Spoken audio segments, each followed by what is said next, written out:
আসসালামু আলাইকুম। আপনাদের যাদের 6 মাস প্লাস বাচ্চা রয়েছে, নতুন সলিড খাবার শুরু করেছেন, তাদের জন্য এই রেসিপিটা। আমার বাবুর জন্য আমি খাবার তৈরি করব। নিয়েছি চাল আর একটা আপেল।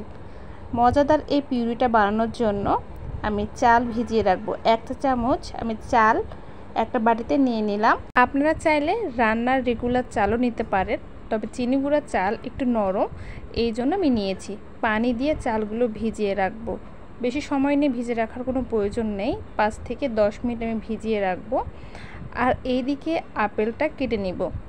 আমার বাবুর বয়স 6 মাস প্লাস, এই জন্য পুরো আপেলটা খেতে পারবে না, অনেক বেশি হয়ে যাবে, এই জন্য অর্ধেক আপেল আমি কেটে নিচ্ছি।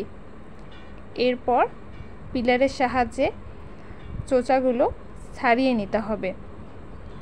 এমনভাবে চোচা ছাড়াতে হবে যেন কোনো রকম আপেলের চোচা বা খোসা না থাকে। 6 মাস প্লাস বাবু কিছুই খেতে পারে না, যদি চোচা থেকে যায় তাহলে গলায় লাগতে পারে। এরপর ছুরির সাহায্যে মাছ দিয়ে কেটে আপেলের মাঝের অংশটা বাদ দিয়ে দিতে হবে। মাঝের অংশটা এমনভাবে কাটতে হবে যাতে সম্পূর্ণটা উঠে যায়। এরপর কুচি কুচি করে কেটে নিব। আর সেদ্ধ করার জন্য একটু বড় করে কেটে নেব। আপেল অনেক নরম, খুবই একটা সেদ্ধ হতে সময় লাগে না। এইদিকে চালগুলো ধুয়ে নিয়েছি। আপনারা চাইলে আপেল ধুয়েও কেটে নিতে পারেন, তবে আমি আপেল ধুয়েও কেটে নিয়েছি, বাট ধোয়ার পর একটু ধুয়েছি। চাল আর আপেল সেদ্ধ করে নিব। আমি চালগুলো আপেলের মধ্যে দিয়ে দিলাম। চুলায় একটা হাঁড়ি বসিয়ে দিয়েছি, আর এই হাঁড়িতে সেদ্ধ করে নেওয়ার জন্য চাল আর আপেলগুলো দিয়ে দিলাম। আপনারা চাইলে শুধু আপেল পিউরি করতে পারেন।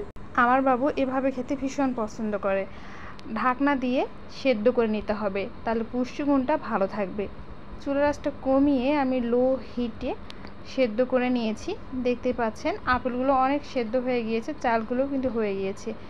সেদ্ধ করার পর যে অবশিষ্ট পানি রয়েছে, এই পানি সহ নামাতে হবে। আপেলের পিউরিতে কখনোই ফুটন্ত পানি ছাড়া পানি অ্যাড করা যাবে না। আমি এই পানি দিয়ে পিউরি করে নিয়েছি। দেখতে পাচ্ছেন অনেকটাই লিকুইড রয়েছে। ছোট বাবুদের জন্য এর থেকে ঘন করার প্রয়োজন নেই, চাইলে সামান্য ঘন করতে পারেন। তৈরি হয়ে গেল আপেল আর চালের মজাদার এই পিউরি রেসিপিটা।